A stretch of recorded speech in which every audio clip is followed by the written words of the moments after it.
नमस्कार, आप सुन रहे हैं द बॉलीवुड रेडियो और मैं हूं आपके साथ आकाश। दोस्तों, किस्सा रेखा का है और एक बार रेखा ने कहा था कि मैं सही आदमी को कैसे पहचानूंगी, उसकी आंखों में देखकर। मैं चेहरा बहुत अच्छे से पढ़ती हूं, मेरी नज़र कभी धोखा नहीं खाती। जिस पल मैं सही आदमी को देखूंगी मुझे पता चल जाएगा।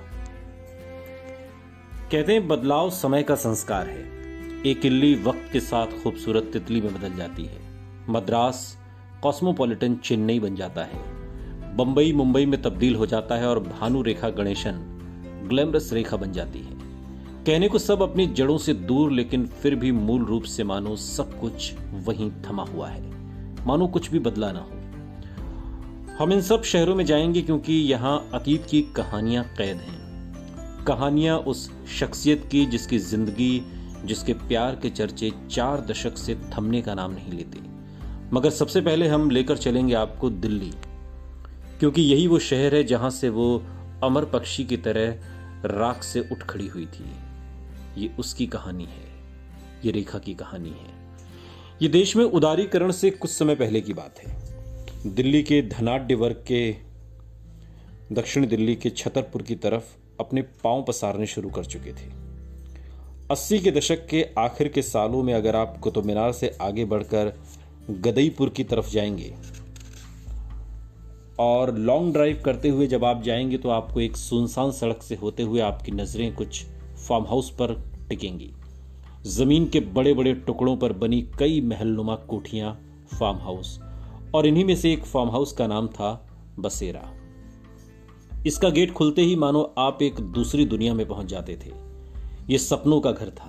खूबसूरत पत्थर और शीशे की कारीगरी से लबरेज पहाड़ पर बना हुआ यह आलिशान फार्म हाउस चारों तरफ से घने पेड़ों से घिरा हुआ था। यह घर मुकेश अग्रवाल का था।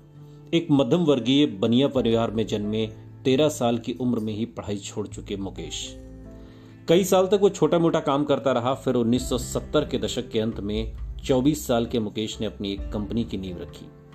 ये कंपनी हॉटलाइन ब्रांड के नाम से किचन का सामान बनाती थी। मुकेश के अतीत के पन्ने पलटते हुए मुलाकात होती है मुकेश के दोस्त रहे रिटायर्ड आईपीएस अफसर नीरज कुमार से।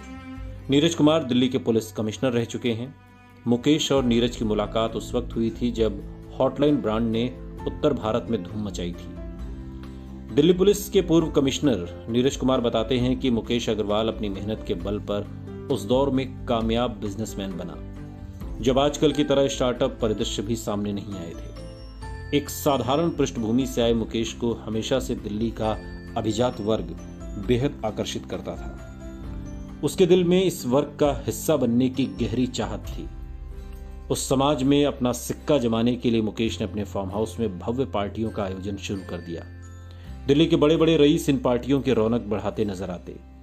दिल्ली में बॉलीवुड की कोई भी हस्ती आई हो, मुकेश उसे अपनी पार्टी में बुलाना नहीं भूलता। उसे याद करते हुए नीरज कुमार कहते हैं कि वो बहुत अच्छा इंसान था, बेहद भला, लेकिन उसमें हीन भावना थी।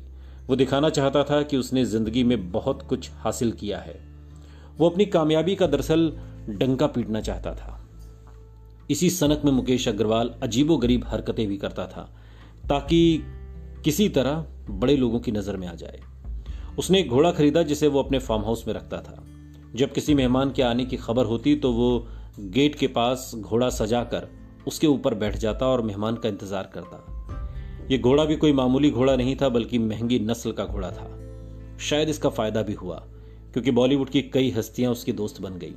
वो संजय खान और फिरोज खान को भी जानता था। ये घोड़े वाली अदा शायद उसने फिरोज खान से सीखी थी। बहुत बाद के दिनों में नीरज कुमार अपने एक इंटरव्यू में इन बातों का जिक्र करते हैं। मुकेश के दिल के किसी कोने में यह ख्वाहिश बार बार जोर मारती थी कि बॉलीवुड स्टार्स से मेलजोल बढ़ता रहे और किसी भी तरह वो फिल्म इंडस्ट्री का हिस्सा बन जाए। जानते हैं मुकेश अग्रवाल कौन था? मुकेश अग्रवाल यानी रेखा के पति। सुनते रहिए द बॉलीवुड रेडियो, सुनता है सारा इंडिया।